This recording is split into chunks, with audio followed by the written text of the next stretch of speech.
మాదాపూర్ మహిళా హాస్టల్లో అరాచకం, నిర్వాసితుల మాన ప్రాణాలతో పరాచకం. జీపీఓ తాటికొండ దామోదరరావు కిరాతకం, మహిళా ఉద్యోగులు విద్యార్థులపై కీచక పర్వం. హాస్టల్లో అక్రమంగా ప్రవేశించి రౌడీయిజం, ఆస్తుల ధ్వంసంతో కిరాయి మూకల బీభత్సం. పెండింగులో ఉన్న కేసుపై దౌర్జన్యం, దామోదరరావు గ్యాంగ్ పైశాచికత్వం. వివాహిత మహిళలపై బూతు పురాణం, ఫిర్యాదులపై పట్టించుకొని పోలీసు యంత్రాంగం. హాస్టల్ యజమాని లక్ష్మి సమాచారంతో గుట్టు రట్టు, ఆధారాలు బయటపడ్డంతో దామోదరరావు ఆట కట్టు. బాధిత మహిళలకు అండగా ధర్మయుద్ధం, అమీతుమీ తేల్చేందుకు రాజ్ న్యూస్ సిద్ధం. దామోదర దాష్టికం. హాస్టల్ సంబంధించిన యజమానికి పూర్తిగా బెదిరింపులు ఇంకా కొనసాగుతూనే ఉన్నాయి. నిన్న కూడా ఒక వ్యక్తి వచ్చి హాస్టల్ను వెంటనే ఖాళీ చేయాలని చెప్పి కూడా బెదిరింపులకు దిగాడని చెప్పి కూడా హాస్టల్ యజమాని నాగలక్ష్మి గారు చెప్తున్న పరిస్థితి కనిపిస్తుంది. అయితే పోలీసులకు ఫిర్యాదు చేస్తే పోలీసులు కేసు నమోదు చేశారని కూడా అంటున్నారు. అసలు దీనికి సంబంధించి పూర్తిగా మనతో పాటు హాస్టల్ యజమాని ఉన్నారు. అసలు చెప్పండి, ఎవరు నిన్న వచ్చిన వ్యక్తి? నిన్న వచ్చిన వ్యక్తి దామోదరరావు అంటే సార్, అది ఆయన వేదాంత మెడికల్ అండ్ ఐఐటి కాలేజ్ అతను అంటాడు సార్. వాళ్ళకి ఓనరు 2 months బ్యాక్ జీపీఏ ఇచ్చిందంట. నిన్న వచ్చి ఆ పేపర్స్ కూడా చూపించడం జరిగింది. ఎవరైతే నేను హ్యూమన్ రైట్స్ వాళ్ళని అప్రోచ్ అయ్యాను, ఎందుకు హ్యూమన్ రైట్స్ వాళ్ళు అప్రోచ్ అయ్యానంటే, ఆ ముందు రోజు నైటు ఏదైతే ఉన్నారో దామోదరరావు అనే అతను పక్కనే ఉన్న ఒక జ్యూస్ షాప్ ఉంటుందండి, అక్కడికి వచ్చి 9:30 కూర్చొని ఈ హాస్టల్ వాళ్ళు ఎవరు ఉంటారో పిలవమని చెప్పాడు. మా తమ్ముడు వెళ్ళాడు. ఆయన లిటరల్గా ఒక వార్నింగ్ ఇచ్చారు సార్, రేపు మార్నింగ్ 6 o'clock కల్లా మీరు వెకేట్ చేసి వెళ్ళాలి, లేదంటే నేను మీ అంతా ఎలా చూస్తానో చూడండి. నాకు ఓనర్ నుంచి జీపీఏ ఉంది, ఏమంటారు మీ అక్క బయట రోడ్డు మీద ఎలా తిరిగిద్దో చూస్తాను నేను, నీకు వాళ్ళకి పిల్లలు ఉన్నారు, ఇది నా మాటగా చెప్పు, మీరు ఎవరి దగ్గరికైనా వెళ్ళండి, ఏదైనా చేయండి, నేను అందరూ నా చేతుల్లోనే ఉన్నారు. ఈ మాటలు సార్, నేను ఒక ఆడపిల్లని సార్, ఎందుకు ఈ మాటలు? ఇప్పుడు నీకు నిజంగానే జీపీఏ చేసింది ఒక 2 months బ్యాక్, డైరెక్ట్గా వచ్చి మాతోనే మాట్లాడుకోవచ్చు కదా, నువ్వు ఇంత గలాటా చేస్తావా? ఒక మనిషిని ఇంత క్రూరంగా హింసిస్తావా? సార్, ఏదైతే 16వ తారీఖున మా వారిని ఎంత దారుణంగా హింసించారో, ఆ రోజున లిటరల్గా అందరిని ఎంకరేజ్ చేసి అందరిని ముందుకు తోసి ఫోన్లు లాక్కోండి, అది చేయండి, ఇది చేయండి అని ఒక ఎంకరేజ్మెంట్ చేసిన పర్సనే సార్ ఆ దామోదరరావు అనే అతను. వాళ్ళకి ఏదో కాలేజ్ ఉందంట, ఇప్పుడు ఆ కాలేజ్ మేము ఖాళీ చేస్తే వాళ్ళ పిల్లల్ని పెట్టుకుంటారు, కట్టుకోయ్యా, నేను ఎవరు వద్దన్నారు. కానీ ఈ విధంగానా ఇప్పుడు సార్ వచ్చిన వాళ్ళంతా 1 month బ్యాక్, మా ఎవరైతే ఇప్పుడు ఆరోపణలు చేసుకుంటున్నారో ఎవరైతే ఉన్నారో వాళ్ళంతా 1 month బ్యాక్ మా దగ్గర జాయిన్ అయ్యారు. 1 month వాళ్ళంతా మైనర్. ఎందుకు, ఎక్కడి నుంచి వచ్చారు వాళ్ళంతా? ఇంతవరకు మాకు ఇలాంటి ఎక్స్పీరియన్స్ ఎప్పుడూ కాలేదు. నువ్వే తీసుకొచ్చి పెట్టావు, పక్కగా ఆయనే తీసుకొచ్చి పెట్టాడు. ఎవరైతే ఉన్నారో అమ్మాయి కూడా బైపీసీ స్టూడెంట్. నీకున్న కాలేజ్ పిల్లలు జాయిన్ అయ్యడానికి వస్తే సార్ పైన ఆమెనే కేసు పెట్టిందా దీనికి సంబంధించి? వాళ్ళ పేరెంట్స్ ఇచ్చేసారు. నేను అదైతే సార్, ఇది అమ్మాయిని, ఇది సార్ ఈ ఏరియా పార్కింగ్ ఏరియా సార్, మీరు వచ్చి 10 నిమిషాలు అయ్యింది, ఎంతమంది తిరిగారు ఇక్కడ? పొద్దున్న లేస్తే తిరుగుతూనే ఉంటారు, ఇదంతా ఓపెన్ ఏరియా. ఇక్కడ ఆమెని ఇది చేశారంట. ఏమంటారు, ఇక్కడ ఉంటారు, ఇక్కడ మా పేరెంట్స్ ఉంటారు, బయటకు వెళ్తే అందరూ ఉంటారు, చుట్టుపక్కల అన్ని ఇక్కడ కెమెరాస్ ఉంటాయి, ఇక్కడ కెమెరా, ఇక్కడ కెమెరాస్ అన్నీ ఉంటాయి. ఎవరు సార్ అంతా ఇదిగా ఇచ్చేసేది? నువ్వు మైనర్ అని చెప్తున్నావు, పేరెంట్స్ ఎవరు బయటికి పంపించేటప్పుడు ఆ అమ్మాయి ఎందుకు వచ్చింది ఇక్కడికి? ఏం కోర్సు నీది? మాకు ఒక కాలేజ్ చెప్పింది, అది పక్కా రాంగ్. మేము కాలేజ్లో ఇన్ఫర్మేషన్ తీసుకున్నాం, దాని కాదు. అమ్మాయి ఏ రోజు కాలేజ్కి వెళ్ళింది లేదు, ఇక్కడే కూర్చుంటుంది, ఫోన్ పట్టుకుంటుంది. అమ్మాయి వాళ్ళ రూమ్మేట్స్ క్లియర్గా చెప్తున్నారు, అర్ధరాత్రులు వస్తుంది. ఆ మైనర్ అమ్మాయికి ఏంటి ఏమంటే సార్, నేను ఇప్పుడు ఈ ఇన్ఫర్మేషన్ అంతా ఎవరైతే ఉన్నారో జరిగిన ఇన్సిడెంట్ ఏంటంటే, ఇప్పుడు ప్రతి అమ్మాయిని మేము ఇప్పుడు ఉన్న పిల్లలతో అందరినీ క్యారేజ్ చేయలేం. వాళ్ళ ఇన్సిడెంట్ జరిగినాక ఏంటమ్మా అమ్మాయి ఇదంటే, నాకు వచ్చిన ఇన్ఫర్మేషన్ సార్ ఇది ఏదైతే మా వారి మీద చేసిన అలిగేషన్ పక్కా ప్లాన్ ప్రకారం ఈ విధంగా ఆయన మమ్మల్ని ఇబ్బంది పెట్టి బయటకు వెళ్ళిపోతే ఆయన తీసుకొని దీన్ని రన్ చేసుకోవచ్చు అన్న ఒక కుట్ర కోణంలో జరిగింది. 2 years నుంచి 1 year నుంచి లేని ప్రాబ్లము నీకు 1 month నుంచి వచ్చిన పిల్లల నుంచే వచ్చిందా నీకు? మా ఏమంటారు, అసలు మా వారు రారు సార్ ఇక్కడికి, పక్కా ప్లాన్ ప్రకారం. ఫోన్ చేసి ఆ రోజు పిల్లల్ని జాయిన్ చేపిస్తామని చెప్పి అన్నారంట కదా? అవునవును సార్, గత ఎప్పటి నుంచో ఫాలోఅప్స్ జరుగుతున్నాయి సార్. అతను వస్తాడు, మాట్లాడతాడు, ఏదేదో చెప్తాడు, నాకు బిల్డింగ్ ఓనర్ అగ్రిమెంట్ కావాలని అడుగుతాడు, నీకెందుకని మేము చాలాసార్లు అవాయిడ్ చేసాం. పక్కాగా ఈ మాది సాఫ్ట్వేర్ ఆఫీసు, మా దగ్గర 30 మంది పిల్లలు ఉన్నారు, ప్రస్తుతానికి 10 మంది జాయిన్ చేస్తాను, డబ్బులు కడతాను, వచ్చి తీసుకొని ఆ రోజు ముందు రోజు ఫోన్ చేశాడు. సరే పొద్దున్న ఈ టైం అనుకున్నాడు, 11ంటికి మళ్ళీ ఫోన్ చేశాడు. సరే 12:30 కల్లా అలా వస్తానని చెప్పాడు. వచ్చారు, రాగానే కూడా వచ్చారా అన్నాడు. వచ్చాడు, బయటికి రండి వచ్చాడు. ఇంకా అంతే సార్, అటాక్. నిజంగా నీకు అన్యాయం జరిగింది, నువ్వు పోలీస్ కంప్లైంట్ వెళ్ళొచ్చుగా స్టేషన్కి, ఇలా జరిగింది సార్ అని అడగచ్చు. పోలీసులు పిలవరా నీకు? పోలీసులు ఇది చేయరా? పోలీసులు అనేవాళ్ళు ఒక వ్యవస్థ ఉంది కదా, వాళ్ళు న్యాయం చేస్తారు కదా. నీ పిల్లకి అన్యాయం జరిగింది, నువ్వు కొట్టాలా? నీకు ఎవరిచ్చారా రైట్? నీకు తెలుసా? నువ్వు చూసావా? ఎవరిచ్చారు నీకు ఆ రైట్? ఒక మనిషిని ఇంత క్రూరంగా కొట్టే రైట్ నీకు ఎక్కడుంది? నీకు ఎవరు చెప్పారు నువ్వు కొట్టు, ఎవరిని పడితే ఆడికి వెళ్ళని?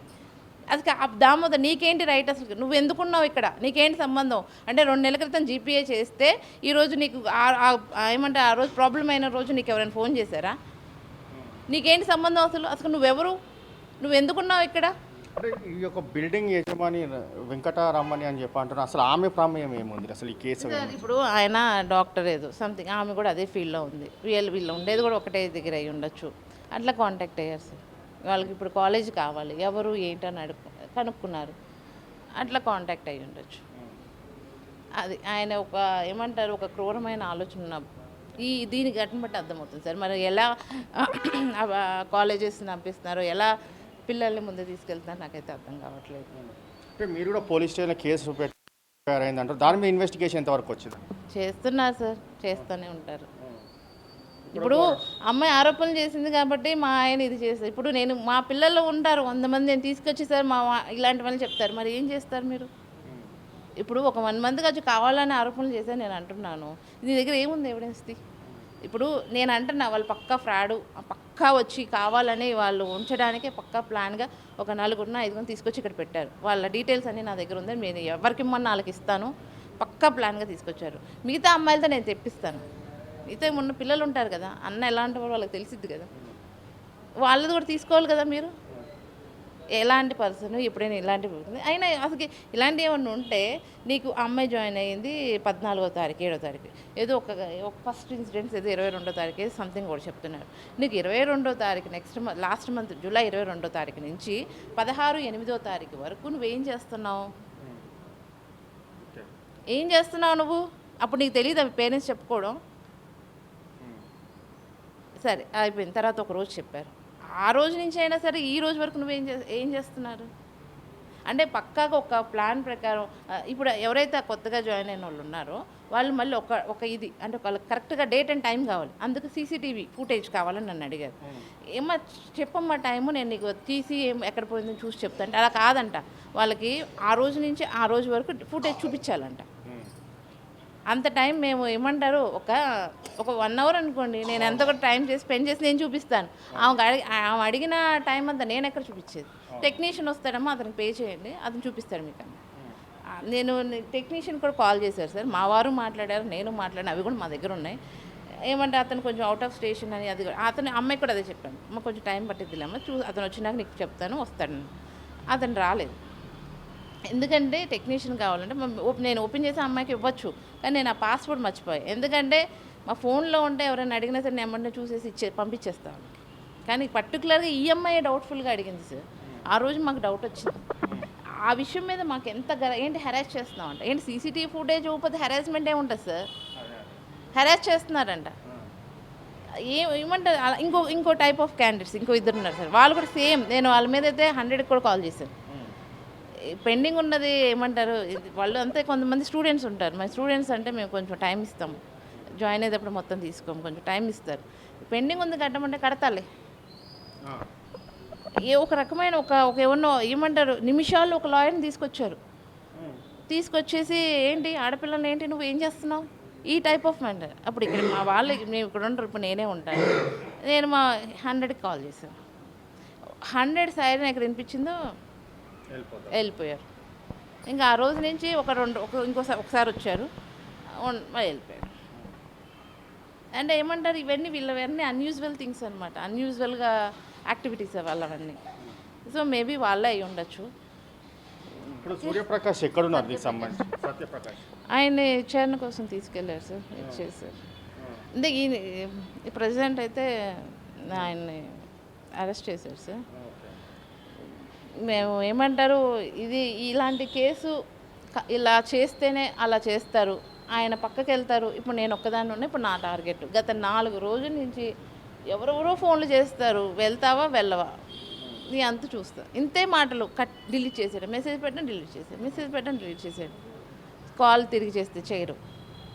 ఇదేటవచ్చు, నువ్వు ఒక్కదాన్ని వెళ్తావు, నేను వెళ్తాను, ఏమైంది, నా ఏమంటారు, నీదా రోడ్డు, నేను వెళ్తాను, నాకేంటి భయం. వెళ్ళేటప్పుడు ఏదైనా గుద్దేస్తే ఏంటి నీ పరిస్థితి అంట. అది సార్, అంత దౌర్జన్యం చేయాల్సిన అవసరం ఏంటి? నువ్వు నువ్వు మాట్లాడుకో, సెటిల్ చేసుకో. ఇది ఎంత ఇంటి ఓనర్కి సంబంధించి ఆయన వెంకటరమణి అంటున్నారు, వాళ్ళు కాంటాక్ట్ రావట్లేదా? మేము ఎప్పుడు వాళ్ళ కాంటాక్ట్ చేయలేదు సార్, మేము లీగల్గానే ఎప్పుడు ఇచ్చేసాము.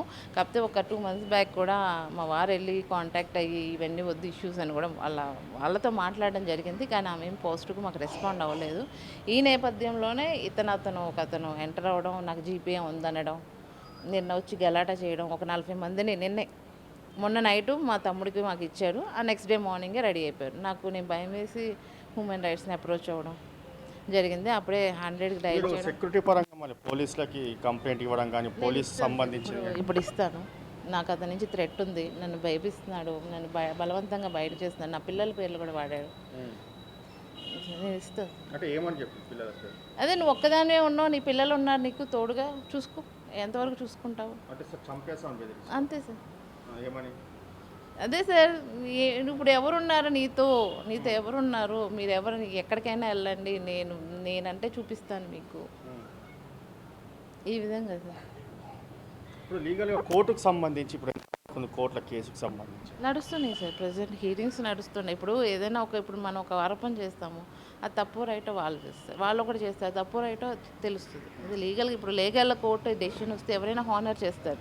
ఇప్పుడు వాళ్ళు కోర్టు నుంచి వచ్చినా మేము వెళ్ళిపోతాం, వాళ్ళు మా దగ్గరకు వచ్చి మీరు ఇది కాదని మాదితో ఏదో ఒకటి మాట్లాడుకున్నా మేము వెళ్ళిపోతాం, మేమేమి ఇది చేయాలి. ఇప్పుడు అతనే నిజంగా జీపీఏ తీసుకొని నా దగ్గర ఇది ఉంది, ఓనర్ ఇది ఇచ్చారు ఏంటని మా దగ్గరికి వచ్చి అడిగినా మేము ఆ రోజునే ఏమంటారు, మా డెసిషన్ మేము చెప్పేసేవాళ్ళం. ఏమంటారు, ఇప్పటికి ఇది మొదటిసారి కాదు కాబట్టి మేము బాగా వెక్స్ అయిపోయి ఉన్నాం, ఈ పిల్లలు ఉన్నారు, ఈ గొడవలు ఇవన్నీ ఎందుకు అని.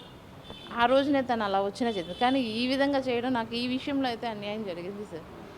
మా వారిని కావాలని అబద్ధాలు ఏమంటారు, లేనిపోనివన్నీ పెట్టి ఆ విధంగా మనిషిని హింసించి తను దాంట్లో ఏమన్నా ఇదైతే సార్ ఎవరు ఉంటారు సార్, ఎవరు దిక్కు సార్. నాకు ఈ గాజు పగలు కొట్టేశారు. అతను ఏమన్నా ఆ గలాట్లో అక్కడ ఇదైతే ఏంటి సార్, ఏంటి పరిస్థితి? అంత విధంగా క్రూరంగా ఏమైందని నీకు తెలుసా? నువ్వు చూసావా? ఏ విధంగా ఆరోపణలు చేస్తారు? నిజంగా ఇలా ఆరోపణలు చేసేవాళ్ళు నిజంగా అన్యాయం జరిగిన వాళ్ళకి ఇచ్చేసారా మీరు అట్లాగా? ఇవన్నీ ఫాల్స్ ఎలిగేషన్ సార్. అతను మమ్మల్ని పక్కాగా ఇలా కుట్ర చేసి తీసుకొని పంపించేయాలని ప్లాన్ చేస్తున్నారు. అతను అక్కడ పంపించి నా మీద దాడి చేసి ఆయన హ్యాండ్ ఓవర్ చేసుకోవాలని ప్లాన్ వేసింది సార్. మేము సెటిల్మెంట్ చేసుకోవడానికి రెడీ. సెటిల్మెంట్ మీన్స్ బిల్డింగ్ విషయంలో ఇప్పుడు ఆమెది ఇది మేము ఏమంటారు, మేము నచ్చలేదు, సరే మాతో ఇష్యూస్ ఉన్నాయి, మేము వెళ్ళిపోతాం సార్, వెళ్ళిపోవడానికి మేము రెడీగానే ఉన్నాం. కానీ నువ్వు ఈరోజు ఏదైతే చేసిందో దానికి ఖచ్చితంగా సమాధానం చెప్పాలి. నువ్వు ఆ విధంగా మనిషిని చేసావు, నువ్వు ఖచ్చితంగా చెప్పాలి సార్. ఇప్పుడు ఏ ఆధారంతో నన్ను మాట్లాడుతున్నా అన్నారు కదా, నువ్వు ఆ గొడవలో ఏ ఆధారంతో వచ్చావు? నువ్వు నిన్న జీపీఏ ఉందని ఏ విధంగా వచ్చావు? నాకు చూపించలేదు సార్. మన ఎవరైతే ఉన్నారో డిపార్ట్మెంట్ వాళ్ళు అదే రీజన్తో చెప్పొచ్చాడు. ఏమంటారు, మన హ్యూమన్ రైట్స్ వాళ్ళు ఉన్నారు సార్, వాళ్ళకి అదే చెప్పాడు.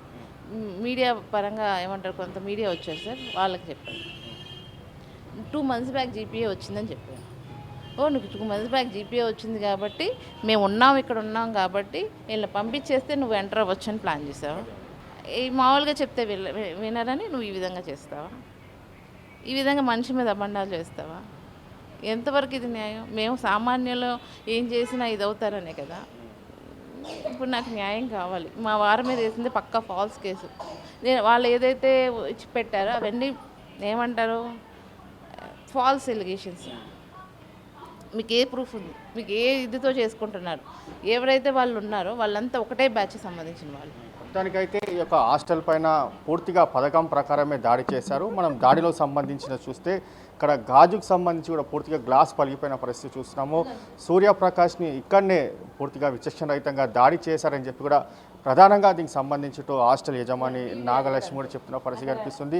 అంటే ఇక్కడనే కాకుండా లోపలకు సంబంధించి కూడా పూర్తిగా ఇక్కడ కూడా దాడి చేశారని కూడా చెప్తున్నారు. అంతేకాకుండా అక్రమంగా కేసు పెట్టి పూర్తిగా పోలీసులు అరెస్ట్ చేశారు అనేది మాత్రం ప్రధానంగా దీనికి సంబంధించి కూడా నాగలక్ష్మి కూడా ఆరోపిస్తున్న పరిస్థితి చూస్తున్నాం. ఎందుకంటే ఒక ఫోక్సో చట్టం కింద అక్రమంగా అరెస్ట్ చేశారు. అయితే ఆమె కూడా పథకం ప్రకారమే నెల రోజుల క్రితమే ఒక మైనర్ బాలిక హాస్టల్లో కూడా జాయిన్ అయింది. జాయిన్ అయిన దాని తర్వాతనే ఒక పథకం ప్రకారమే దాడి చేసి దాని తర్వాత కేసు పెట్టి ఇట్లా అక్రమంగా అరెస్ట్ చేశారని మాత్రం ప్రధానంగా చెప్తున్న పరిస్థితి కనిపిస్తుంది. ఓవరాల్ చూస్తే తనకు న్యాయం కావాలి. అయితే దామోదర్ అనే ఒక వ్యక్తి మాత్రము జీపీఏ ఉందని చెప్పి కూడా పలుసార్లు అతనికి ఎలాంటి సంబంధం లేకుండా హాస్టల్కి వచ్చి తమను బెదిరిస్తున్నారు, ఈ యొక్క బెదిరింపులకు పాల్పడుతున్నారని మాత్రం ప్రధానంగా వీరు చెప్తున్న పరిస్థితి కనిపిస్తుంది. నిన్న కూడా దామోదర్ అనే వ్యక్తి కూడా ఇక్కడికి వచ్చి దౌర్జన్యం చేయడంతో 100 డయల్ చేయడంతో పోలీసులు వచ్చారు. దాని తర్వాత అతను ఇక్కడి నుంచి వెళ్ళిపోయారని మాత్రము నాగలక్ష్మి చెప్తున్న పరిస్థితి ఉంది.